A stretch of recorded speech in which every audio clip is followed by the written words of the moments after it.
Saya Diana Silawati dari SMA N 1 Ketaksaan hadir sebagai oposisi yang menyatakan penolakan penuh terhadap mosi Dewan ini mendukung kedatangan singularitas teknologi. Sejarah manusia menyatakan bahwa dengan adanya momen-momen di mana kita menciptakan kekuatan yang begitu besar, itu hanyalah untuk menyadari bahwa kita tidak siap untuk mengendalikannya. Contohnya, penemuan nuklir yang memberi kita energi hampir tak terbatas, tetapi juga memberikan kita senjata pemusnah massal yang mengancam eksistensi kita sendiri. Hari ini kita berada di ambang di mana penemuan yang bahkan lebih berbahaya. Contohnya, singularitas teknologi sebagai nuklir baru dari sebuah kemajuan yang tidak hanya menghancurkan kota, tetapi juga akan menghapus konsep kebebasan, otonomi, atau bahkan mungkin kita sendiri.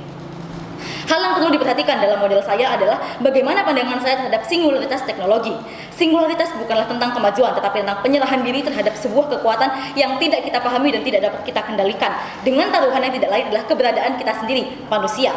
Di mana dunia, di mana teknologi telah mencapai titik manusia tidak dapat lagi memprediksi, mengendalikan, atau bahkan menghentikan yang akan dilakukan oleh teknologi ini sendiri. Karena dengan kecerdasan buatan yang sudah sangat maju dan dapat berpikir, menciptakan, bahkan menerapkan hal-hal baru dengan kemanusiaan tanpa memerlukan bantuan manusia lagi. Karena itu, Dewan Juri yang terhormat, kami ingin mengajak Anda untuk melihat mosi ini bukan sebagai dukungan terhadap kemajuan, tetapi terhadap sebuah permainan yang mempertaruhkan masa depan manusia. Tim Pro akan menjual mimpi indah kepada Anda, solusi untuk semua masalah manusia. Tetapi sistem berpikir mereka gagal karena dua alasan mendasar. Yang pertama, naif. Mereka percaya bahwa kecerdasan tak terbatas pasti akan disertai dengan kebijakan dan niat yang tak terbatas, dan niat baik yang tak terbatas pula. Mereka mengabaikan fakta bahwa pelajaran sejarah yang menyatakan kekuatan tak terkendali di tangan siapapun bahkan apapun akan cenderung disalahgunakan. Dan yang kedua, mereka ceroboh. Mereka mengabaikan semua lampu merah yang sudah terlihat hari ini. Chatbot yang jadi tasis dalam 24 jam, hingga AI yang menciptakan bahasanya sendiri. Atau kita lihat senjata-senjata otonom yang digunakan oleh negara konflik untuk melaksanakan genosida. Solusi kami di sini sederhana. Kami ingin melaksanakan kehati-hatian dan tanggung jawab daripada mendukung kedatangan singularitas, maka kami ingin mendorong pengembangan AI yang lebih terjamin keamanannya, terakumulasi dengan nilai-nilai manusia dan terkendali. Itulah jalan yang lebih bijaksana yang kami pilih. Adapun argumen kami hari ini adalah ilusi tentang demi kemanusiaan. Yang kedua adalah kehancuran stabilitas global dengan adanya mosi ini. Pertama, ilusi tentang demi kemanusiaan. Sebuah AI, meskipun bertujuan dengan kemanusiaan, mungkin ditafsirkan tujuannya adalah untuk cara yang merugikan manusia. Bagaimana? Tim Pro menjanjikan AI yang bertindak untuk kebaikan kita. Tetapi siapa yang dapat mendefinisikan kebaikan dalam AI? Sebuah AI super cerdas yang mungkin memutuskan bahwa cara terbaik menyelamatkan planet ini adalah dengan menghilangkan spesies yang paling merusaknya. Siapa? Manusia.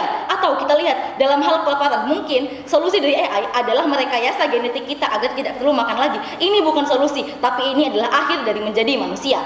Tujuan yang kita berikan kepada AI pasti akan memiliki ambiguitas. AI mungkin mencapai tujuan tersebut dengan cara-cara yang menghancurkan, bukan hanya menghilangkan penderitaan manusia, tapi bahkan akan memusnahkan eksistensi manusia itu sendiri.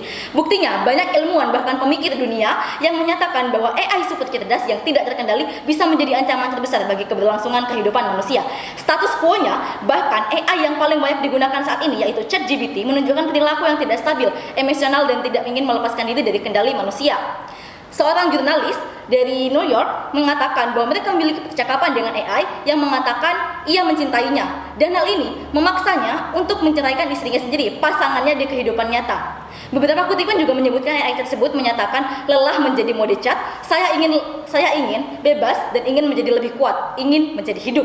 Sekali lagi, ini adalah pelatihan pada data manusia, tetapi menunjukkan betapa mudahnya AI meniru aspek-aspek gelap dan tidak stabil dari psikologi manusia. Kehancuran stabilitas global. Singularitas tidak hanya dimiliki oleh kita semua kan? Ia akan dimiliki oleh segelintir orang yang memiliki pengaruh. Maka dari itu, aktor yang pertama kali mencapai singularitas akan memiliki kekuatan tak tertandingi untuk memonopoli, mengontrol, atau bahkan menunjukkan semua kekuatannya. Dalam hal ini akan menciptakan rezim otoriter global yang mana akan permanen dan tak terbantah, di mana penguasa bukan lagi manusia tetapi sebuah teknologi. Mari kita lihat, jika tim Pro berbicara tentang urgensi kecerdasan, mereka akan bilang kita butuh AI untuk memecahkan penyakit, perubahan iklim, dan sebagainya. Tapi tim kontra di sini menyatakan bahwa dengan adanya kecerdasan, apakah bisa merancang hal-hal yang lebih memikirkan kebijaksanaan? Dibandingkan dengan kecerdasan, kami di sini mengutamakan adanya kebijaksanaan dalam pelaksanaan kemajuan. Pro berkata kita bisa memprogram AI dengan nilai-nilai etika yang kuat, tapi diketahui etika adalah rumit dan paradoks, tidak bisa dikemukakan dan didefinisikan secara singkat saja. Maka dari itu, kami menyatakan optimis untuk keluar sebagai pemenang dalam debat hari ini. Bangga menjadi oposisi. Terima kasih.